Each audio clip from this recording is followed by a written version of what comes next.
When eggs are double the price, one of my go-to meals is this cold noodle dish called bibimbap. There are a lot of ways to make it, like if you go to an Asian grocery store, you can buy the sweet and spicy sauce and dried noodles separately, or you can just grab an instant version for convenience. Since it's a cold noodle dish, the key is to cook the noodles thoroughly because you'll be rinsing them in cold water, stopping the cooking process. Then you add hard-boiled eggs. Mine are pressure cooked, which gives them that brown tint, kind of like the ones you find at Korean saunas. Also, I don't like the yolks, so I take them out. After that, you just add everything to a bowl, mix it all up until the sweet and spicy sauce coats every noodle, and that's it. It's a great meal, super fast to make, and high in protein because all of the egg. You guys prefer multiple small meatballs or a few giant ones? Personally, I'm all about the small meatballs. First, they're easier to eat.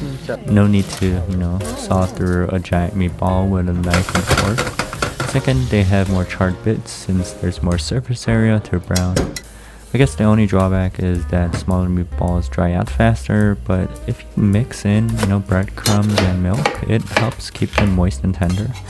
Another thing I love in my spaghetti is dried red pepper flakes. I dump a ton into the sauce, not just for the spice, but because I love the texture of it.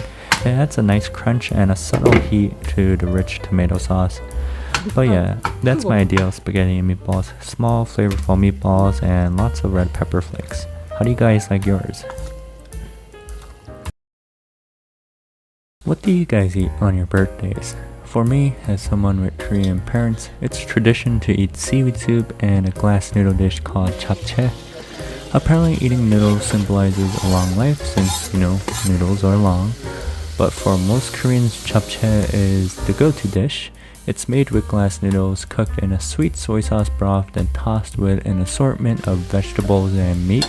The most common vegetables in chapche are peppers, mushrooms, and onions, all stir-fried in neutral oil with a splash of sesame oil for richness. As for the protein, thinly sliced sirloin steak is a popular choice. You can marinate it beforehand in soy sauce, sesame oil, and sugar, but that's optional. Once everything is prepped, toss everything in a pan and stir-fry it all together. It's an easy dish to make and surprisingly flavorful for how simple it is. So yeah, give it a try. And no, you don't have to wait for your birthday to eat it. A sandwich I ate all the time growing up were the spam and egg sandwiches. It really didn't have a name. I just called it what was in it. But it's super simple. A slice of spam, a cooked egg, and 2 pieces of perfectly toasted bread. That's it. When it comes to cooking the egg, I always pop the yolk. I never really understood the whole over easy egg in a sandwich trend. Like, why do people want yolk spilling all over the place when you're eating with your hands? Makes no sense to me. For sauce, the classic combo growing up was just ketchup. Simple, kid-friendly, and honestly, it worked. Nowadays, I'll sometimes dress it up a little. Maybe some onion slices or a bit of mustard to give it a kick. But yeah, if I'm being real, the original version still hits the hardest. 3 ingredients, super easy, and just one of those nostalgic meals that never lets you down. One of my favorite quick weeknight meals is spicy pork bulgogi. It starts with thinly sliced pork, something like pork belly, or in my case, Boston butt. First, I pat the meat dry and cut it into bite-sized chunks. Then everything goes into a large wok-style pot, which makes cleanup way easier. For the marinade, I mix in sugar, crushed garlic, black pepper, gochujang, mirin, sesame seeds, and a bit of ground ginger. Then I throw in some chopped onions and serrano peppers for heat and flavor. The best part, you don't need to marinate this overnight. Just give it a couple of hours and you're good to go. Once it's ready, just crank up the heat and stir fry.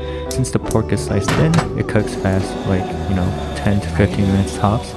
If you're feeling extra fancy, you can hit it with a blowtorch for some smokiness, but that's totally optional. Then you just serve it over rice and you've got the perfect quick and flavorful midweek dinner. So I've got a special dish for you guys today, a super carby, comforting meatball spaghetti with garlic bread combo. And to make it even better, I finally cracked open some pasta noodles I bought from Italy last year. Totally forgot about them, but hey, dried pasta lasts forever. I didn't have proper garlic bread, so I just took some whole wheat toast, slathered them with garlic butter, and pan fried it until crispy. Then I whipped up a simple tomato sauce and tossed in some mini meatballs. Once the noodles were done, I mixed everything together. Super simple, but so good.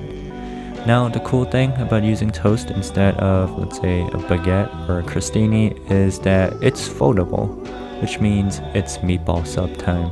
Grab a slice, toss on some noodles, add a meatball, then just fold it and boom. Super carby, super satisfying, and honestly one of the best comfort meals you can throw together.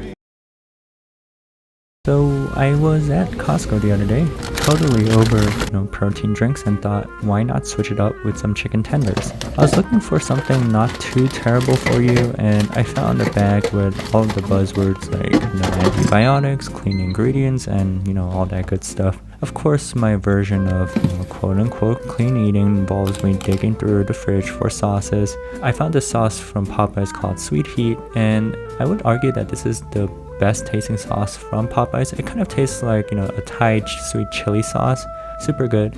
As for the tenders, these are the spicy version, and they've got a nice warm heat. Definitely kid friendly, which I think is their goal, their target audience. But yeah, I then went to find some honey mustard packets and gave it a dip because I wanted some variety, and once again it was pretty alright. But yeah, overall, these chicken tenders are solid, especially for a quick protein fix. If you spot them at Costco, definitely give them a try. When it comes to bibimbapmyeons or mixed ramen, you definitely need some sort of egg topping. If it's a hot stir fry like 불닭 or a rich jjajangmyeon, then you have to fry up an egg nice and crispy and let that runny yolk pop all over the noodles. It just adds that extra richness and flavor. However, if it's a cold bibimbap like the one I have in front of me today, you need hard-boiled eggs instead. And in this house, we go all out and we pressure cook like 40 hard-boiled eggs at once. No one has fridge space for that many eggs, so we stash them in the garage where it's way cooler. Especially since we are in the Midwest. Honestly, that's probably the only benefit of living somewhere where it's cold until the end of April. Typically, I eat about 3 hard-boiled eggs with my bibimbap, but since I'm a bit weird, I actually toss out the yolks. I just like the whites nice and clean, and they don't interfere with that spicy, tangy flavor of the noodles. Lately, I've been trying to cut back on the red meat a little bit.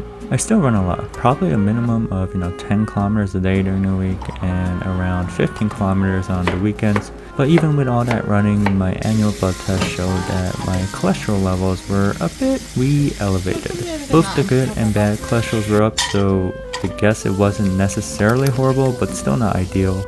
I guess I just eat too much overall, and I'm trying to be a bit more mindful, so instead of making my usual spaghetti and meatballs, I decided to swap it out with some chicken. Honestly though, chicken breast has always been a bit tricky for me. I haven't really mastered cooking it. Most of the time I overcook it a little bit and it ends up being kind of dry, tough, and stringy. But oh well, it's part of the process. Hopefully with a little more practice, I'll learn how to nail juicy, tender chicken breast. For now, it's still a healthier swap, and it still tastes pretty good when you mix it with a nice pasta sauce. Baby steps, right? So what do you guys like to eat with kimbap? For me, I really see kimbap more as a side dish, especially something you pair next to a piping hot bowl of ramen or something saucy like tteokbokki. I don't know what it is, but the cold or room temperature kimbap mixed with the hot spicy sauce is just perfect. When the rice soaks up the soup or that tteokbokki sauce, it creates this explosion of flavors and the kimbap just warms up slightly, hitting that perfect texture. Plus, when the ramen or the tteokbokki gets too spicy, because let's be honest, sometimes it does, the kimbap acts like a nice cooling agent that balances everything out. Back in Korea, there are these fast food chain restaurants that specialize in exactly this: kimbap, ramen, tteokbokki, dumplings, and all those quick comfort Korean dishes. And man, thinking about it just makes me miss those simple, comforting meals even more.